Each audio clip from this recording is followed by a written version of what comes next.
Hello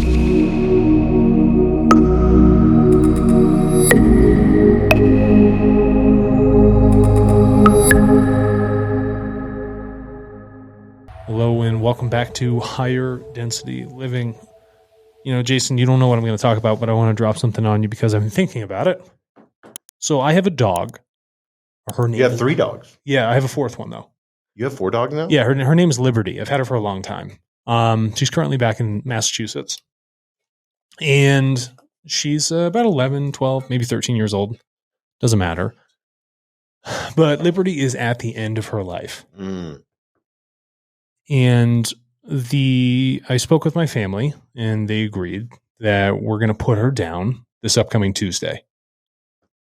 So that's always horrific. Lots of people have experienced this. This is kind of a tough. So, you know, I went for a walk yesterday and I was going through this and I was thinking, because, you know, it's an animal, right?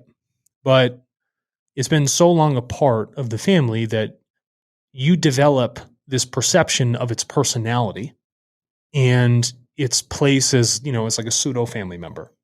All right. So she's old. She's a beautiful dog. For those wondering what type of dog she is a border collie, black lab, Newfie. Really cool combo. Lots of hair. Tons of hair. Beautiful, everywhere. Beautiful animal. And I was thinking to myself, is it appropriate, you know, to put the dog down? Like, what does that mean?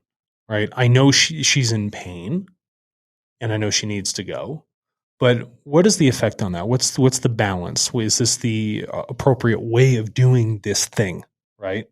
To end the dog's life for it rather than it just ending on its own course. So I started to think about this, and what I realized is that the dog is not in nature, right? If I was outside and I watched 2 animals get attacked and one's wounded, I would not help that animal.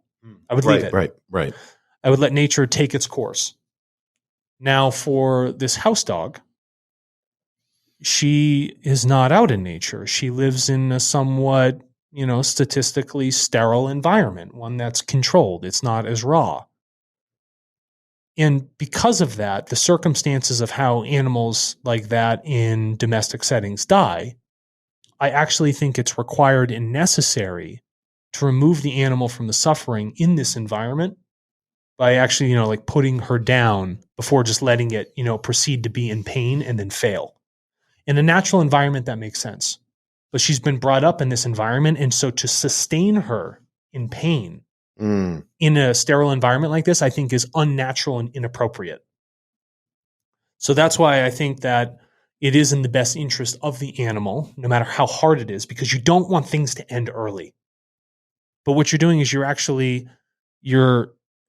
doing a greater harm to the animal. One, because you've already removed it from a natural environment and put it into a domesticated one, right? That's phase 1. And then to keep it alive, when if it was in the wild, it would have already passed, is also unnatural and inappropriate. Right. So I felt that it is now totally appropriate and it is the time to put this beautiful old girl down. Yeah, I kind of take it more from a macro spiritual sense. The Bible talks about this really interesting. God looked at Adam and Eve in this mythical story and said that you will be stewards over the earth. Mm-hmm. And so us having a higher consciousness has a responsibility. Yeah. And that responsibility is to tend to those things. And tending can be, we can perceive the word tend to like a crops, tend to a forest, tend to a jungle. Mm-hmm. You know, it is our responsibility to tend to this planet and everything that is with our consciousness. Yes. So whether it's an animal, a plant, you know, a tree, whatever it may be, a stream, it is our responsibility to make sure that we're taking care of that. Correct. You know, so for me, looking at an unconscious animal, or maybe there's a peak of a simmer of consciousness in dogs nowadays, domestic dogs. Instinct consciousness. But there's not an awareness of. So it is my responsibility, yes, you know, to impose creational laws upon, if that makes sense. Because you're not going against free will of something that doesn't have consciousness. Yeah, so you've taken you've taken the animal out of an instinct-driven natural environment and put it into this domesticated thing. Mm-hmm. So the paradigm in decision making is completely different from the natural due course it would take outside if it was never removed from it. And don't get me wrong, when I adopted her, her outlook was not looking good from when I got her. Right. When she was very young. And so she would have never had the ability to live outside. And taking care of her after all this time, it is hard, but it is the most appropriate and balanced thing to do and not prolong the pain of the animal, but allow it to move on to its next opportunity. Well, I mean, that's why there's cycles in nature. Yeah, precisely. And death is part of that cycle. And how do we create death in a forest to regenerate that forest? Yeah, correct. You have to cut and burn some stuff down. Yes. And I'm not saying that, I'm here to kill the dog. That's not what we're doing. I'm trying to relieve it from a state of pain and dis-ease that it's in because it's not in an organic environment. It's inorganic. And in that sense, it's not in the proper fairness of the animal because nature has so much strength to it. Right. 100%. And dogs are so stoic and there's so much will that they will continue to push and fight. If it was out in the wild, amazing. I love that. Everything will do what it can to survive. But right now, I'm not protecting the best interest of the animal to keep it alive in a dilapidated state. No, and I also think whenever you look at domestic animals in and of itself, whether it's a cat, whether it's a dog, a goldfish, whatever it may be, you have to also take into its perception of what, because we want to, like, and you said this earlier, we want to project and this is a great, to me, personality on it. This is a great spiritual lesson for us. Mm-hmm. Even projecting a personality on it is not in the best interest. It is not. Because now this is so funny. I was having a conversation yesterday about in a relationship with one of my friends. Oh, so cute. Yeah, beautiful animal. Yeah, I don't know. People can see that. You probably can. Yeah, it's good enough. They can zoom in. But it's like the avatar that I create of people or animals or whatever with things that are close to me is probably totally wrong. I would say percentage 100% of the avatar that I have of you. Yeah.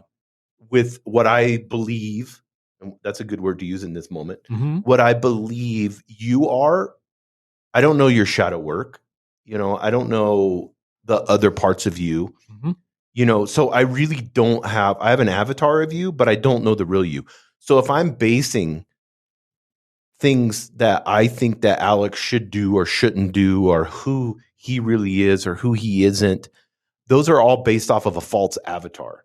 Yeah. And it would be the same with the dog. Like people, like science has proven, dogs are very, very aware. Like they know there's a shadow with the chair at 3:00 and that the child comes home at 3:30, so that it's not that they are excited to see the child, but how they predict that is not it's just really good pattern recognition. Yeah, it's really good pattern recognition. Not necessarily this woo-woo, thing. And I think that, for some of the family members, they're like, no, it's not time. Well, it's not about you. Well, that's another thing too. People will allow something to suffer, whether it's a relationship or a dog. They'll allow something to suffer to hoard. True, or even elderly loved ones in hospitals, 100, right, or people that are in vegetative states. And you have to remember, it's not about you. No, that's going to get somebody's free will. If it's a person, yeah. That's why I don't understand. We talked about it before. Those pods. Yeah. You have those really cool looking pods, where people can go in and check out. Sure. And I think it should be like, you should go through some mental health things, and you don't want teenagers hopping into these pods and in their life and stuff like that. But if you're, if I'm 75 years old or 80 years old and I'm in extreme pain and I can't get out of bed, I want to go into one of those pods. You know what I mean? I don't want to live that way. No, it's the choice, right? And I guess if you are perceptive enough around life and animals, especially domestic ones, you can sense when the appropriate time is and when it's time to say goodbye. And that's just how I see it. And I wanted to talk about this because I've experienced this other times before, but I know that many other people experience it. It's very difficult for people in these moments. So how do you deal with the emotion and the selfishness? So You said yesterday you were thinking about this as you were walking. Or I did. I meditating or had to whatever. take. I had to take a walk, right? Like Because your logical, rational side. What does that look like when you're putting emotion to it? yeah. So I was pleased to have the emotions. I was pleased to reflect on all the wonderful time I've had with the animal, right? And the joy that I have shared with it, caring for it, all that good stuff. It even helps with your own development. So there's a relationship established there between the two entities. Love that. And then, I'm also cognizant that things are impermanent and things like us, which are material, have a time limit. And for dogs, it's shorter. But I've given the animal a name. I've given it a good life, and you don't want to see those things end. You want to see things continue. You want to watch things evolve. So you wrestle with these emotional wants, these key drivers internally that you have, and I want to put my existence, which is of a longer lifespan, and my ideas of things onto the animal, but the animal's completely different from me. So, like Sigmund Freud talks about this, like the narcissistic point of loss. Yeah. Like you're filtering it through you. And that's the difficult part. The emotional aspects of being sad about it, I want to put it through me. But what I'm realizing is that is not in the proper service of the animal when it needs to be separated from that specific train of thought. And that's where I had to walk and bring in my logic and rationale and think about what is best. Think about the laws and the existence and the timeline and the differences between us as entities and what is in the best possible interest of that animal for that animal in its existence. Well, I mean, for the animal or for a human that dies, it's graduation. It is. It's a graduation. To evolve more. And this is what I told myself at the end of my walk. I said, it's time for me to allow this dog, because I'm making the choice, because it's not in nature. It's in a sterile environment. It's time for me to make the choice for the dog to move to its next opportunity. Yes. That's all. And so for me to grieve that, and I mean, logically, this all sounds good in theory, but when you're going through it, it's horrific. When you're going through it, it's tough. And I'm not going to lie to you guys. And the way I'm explaining, it's hard.